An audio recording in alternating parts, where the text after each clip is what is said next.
Right, welcome to this lesson on continuation patterns. Just a little bit of recap. Earlier, I talked about the fact that there are two main candlestick pattern types. The first one is a continuation pattern, and then the second one is a reversal pattern.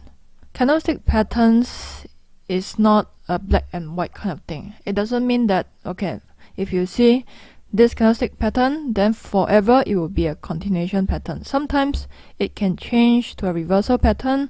Sometimes it can become a continuation pattern. So it really depends on the context of where it appears. Basically, what are continuation patterns? As the name suggests, it means that the price will continue to move in the same direction on the current prevailing trend. This means that when you see a continuation pattern form in a bullish trend, then the price is going to continue to go up. And this signals the presence of momentum in the current trend. Okay? Now, how do you trade continuation patterns? First thing first, of course, look for your continuation candlestick pattern. Learn how to spot them. But of course, there are certain trading softwares that allow you to filter out or label where are the continuation patterns. So you don't really need to memorize it one by one or spot it manually.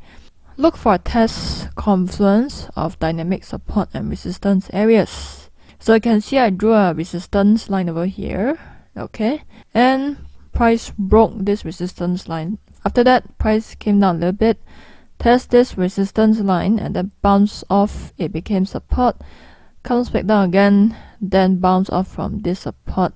So you can see that when price comes back down, it not only tests the support, it also tested your 50 SMA, and it also tested this trend line. So there's a confluence over here, and when the price tested this confluence area, you see three white soldiers. Okay, 1, 2, 3. Alright, so this is a good point to enter into. Okay, example of continuation patterns. First one is the three white soldiers, as well as three black crows. Now the thing is, most of the time people would associate these two patterns as a continuation pattern. But of course, like I said just now, if the context changes, then it can become a reversal pattern. I'll go through this in detail in the lesson on three white soldiers and three black crows, then you know what I mean. Okay, some of the principles you need to know when it comes to trading with continuation patterns. First thing is, it helps you determine whether you should continue holding the trade. Okay, so let's say if you're holding a trade currently, let's say you've sold somewhere right here, okay? And let's say you're planning to take profit somewhere over here, but then you see a big red candle being formed. And when a big red candle is formed in the middle of the trend, it is actually a continuation pattern, okay? And also at the same time, you see consecutive bearish candlesticks. So when you see this in the middle of a trend, it is actually a continuation signal. But if you see this at the end of the trend, a big red candle, it can be a sign that the overall bearish trend has ended, it's going to end. So when you see this signal over here, you might continue to hold your trade a little bit longer, okay? And the second thing is that it gives you a potential entry point, and also it allows you to scale in, okay? So you can see that price retraced here a little bit and then tested this support zone over here, okay? And along the way, you see consecutive bullish candles. So if you're already in a trade, you can hold it a little bit longer. But if you want to enter, what you can do is that you can wait for a bullish candlestick pattern when it tests this support, and then you can enter the trade a little bit earlier, okay? Now, the third thing is that it works best at the start or at the middle of the trend. Like what I said just now, you don't want to get into a continuation pattern at the end of the trend, because at the end of the trend is not going to continue, okay? That's common sense. So you can see consecutive bearish candles over here.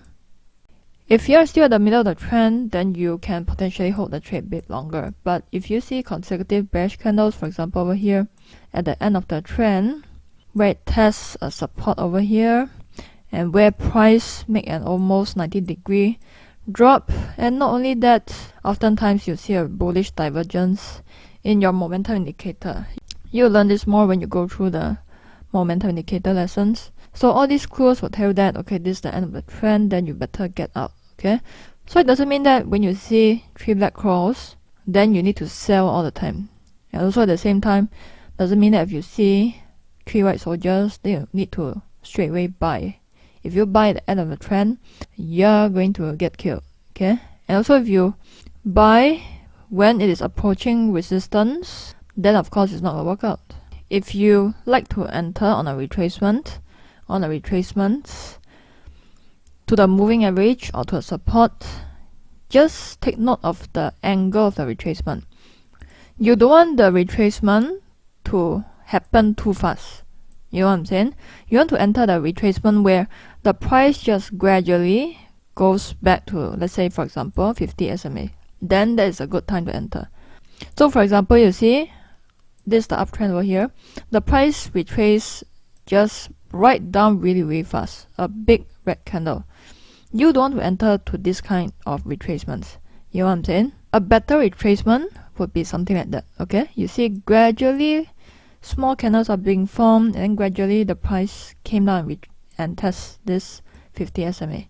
And the thing about continuation patterns is that a lot of traders feel that it's not that important because they like to spot reversal patterns. Whether they use it to enter or they use it to take profit, they like to spot reversal patterns more often.